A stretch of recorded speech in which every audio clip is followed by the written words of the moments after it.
Left you at Newmarket at the weekend. Ascot Racecourse dropped a bit of a bomb on Monday afternoon when they announced they'd be quitting the Racecourse Association at the end of the year.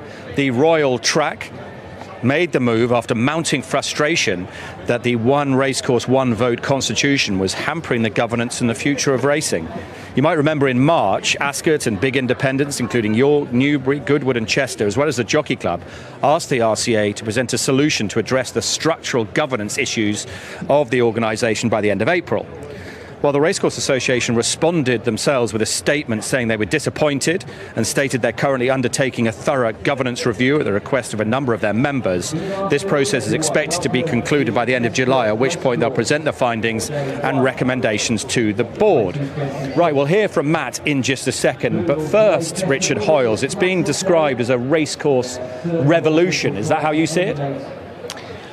Not quite as much as that, to be honest, Ed. I sort of see it more of an evolution. Let's just try and explain what the Racecourse Association is, what it's historically done, and why it's reached the impasse it has. The Racecourse Association is a trade body that's designed to represent the racecourses at the higher levels of power. And when you look back to racing in the 50s, 60s, 70s, when the RCA was in existence, most of the racecourses had very similar views. It's a bit like your corner shop.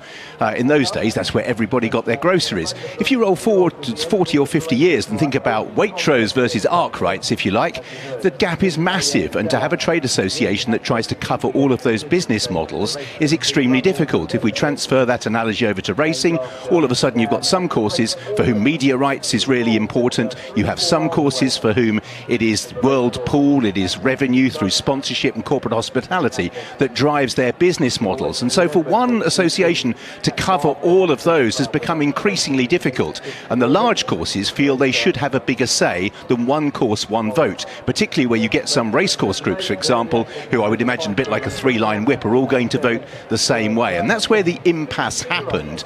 So it's not a surprise, if you like, that they want to bring the RCA into the future. How you do that and still represent everyone is the difficulty. Ascot have gone off on their own, others may follow. They also may be a stalking horse to try and propel the RCA rather more to their aspirations than the existing ones. So it's a little bit tricky, but I just wonder whether they're trying to do an impossible job to hold all of those different racecourse objectives under one body. But Matt, the issue is not just where we are now, it's what those courses, if they move away from the RCA, will want to do in the future. Absolutely, Richard. You've explained that really well. A lot of talk about governance change, but not many people will understand what that means. It's worth pointing out that Ascot is a thriving business. This is not about Ascot specifically wanting something. It's about Ascot wanting the future of British racing to be bright in 10, 20, 30 years' time. What does that mean in layman's terms? Well, it means the foal crop, which is down at the moment, being increased. How do you do that? Well, you have more prize money. You have more suitable races run at a meeting. They can't do anything about the fixtures. Those are owned by individual racecourses. But you can, via voting, change the types of races, and maybe that will allow you to get back to the sort of lost age of horses, those rated between 97-ish and 107-8-ish, which are not good enough to win listed or group races, but are too high in the handicap to win handicaps, that then get sold to Hong Kong and places like that. So this is what Ascot is looking at. It's the future of the sport, but in many ways it's all a sideshow if the Gambling Commission in 24 hours vote through affordability checks.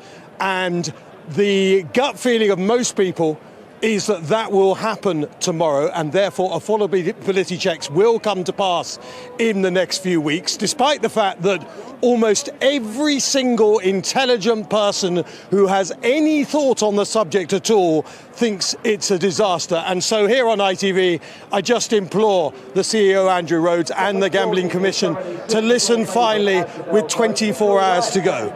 Affordability checks are meant to be frictionless. They are not.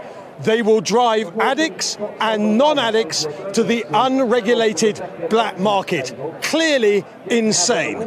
They will cause chaos to one of the industries, the sports, the country's great industries. And they will cost government millions of pounds in revenue. Andrew Rhodes, you can still make a name for yourself. You can still be a hero, but you cannot vote in affordability checks tomorrow if you want to be seen as having done anything good, anything worthwhile at the Gambling Commission.